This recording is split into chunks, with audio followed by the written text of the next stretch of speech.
यह कोई साधारण ग्रंथ नहीं है। इसने हजारों वर्षों से लोगों की कल्पना को अपने भीतर समेट रखा है।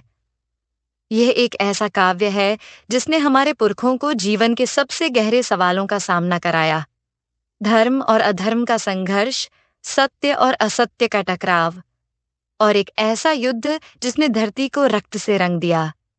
पर क्या यह सचमुच में हुआ था? क्या महाभारत सिर्फ एक कल्पना है, या उसमें छुपी घटनाएं इतिहास का हिस्सा है? कुरुक्षेत्र, वह पवित्र स्थल जहां माना जाता है कि महाभारत का भीषण युद्ध लड़ा गया था। इस युद्ध के बारे में सोचकर ही रूह कांप जाती है, जहां भाई भाई के खिलाफ खड़े थे और गुरु अपने शिष्यों के सामने। आज हजारों साल बाद जब हम कुरुक्षेत्र की मिट्टी को देखते हैं, तो पुरातत्वविदों का मानना है कि यहाँ के अवशेष हमें उस युग की एक झलक दे सकते हैं।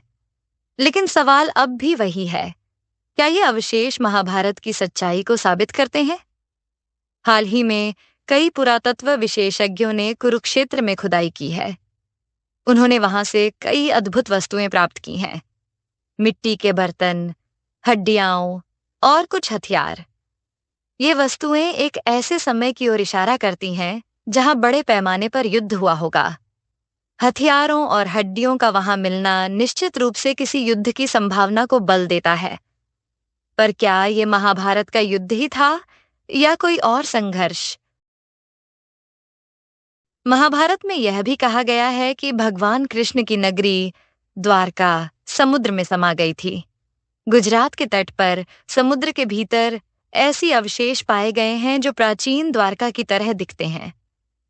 उन अवशेषों में मिली दीवारें, प्राचीन स्थापत्य कला और बर्तन हमें एक पुराने समय की ओर ले जाते हैं। पर क्या यह वही द्वारका है जिसके बारे में महाभारत में वर्णन है? जब इन अवशेषों का अध्ययन किया गया तो ऐसा लगा मानो हम सीधे महाभारत काल में पहुंच गए हों। महाभारत और अन्य प्राचीन ग्रंथों में द्वारका का जैसा वर्णन मिलता है, वही हमें यहाँ के अवशेषों में दिखाई देता है। यह कहना कठिन है कि हर एक विवरण महाभारत के समय का है, लेकिन ये प्रमाण हमें इस ओर इशारा जरूर करते हैं कि महाभारत में जो लिखा गया है वह केवल कल्पना मात्र नहीं हो सकता। कुछ विशेषज्ञों का मानना है कि महाभारत कोई साधारण कथा नहीं, बल्कि एक ऐतिहासिक दस्तावेज है। इस दस्तावेज में समय, स्थान और पात्रों को कुछ अतिशयोक्ति के साथ प्रस्तुत किया गया है।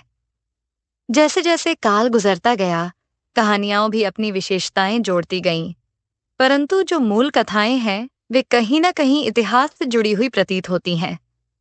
महाभारत के युद्ध और द्वारका के अवशेष हमें इतिहास की ओर ले जाते हैं, परंतु सच्चाई क्या है? महाभारत एक इतिहास या फिर केवल एक मिथक? इस प्रश्न का उत्तर शायद हमें कभी न मिले। पर यह कहना गलत नहीं होगा कि महाभारत का रहस्य हमें हमेशा अपनी ओर खींचता रहेगा।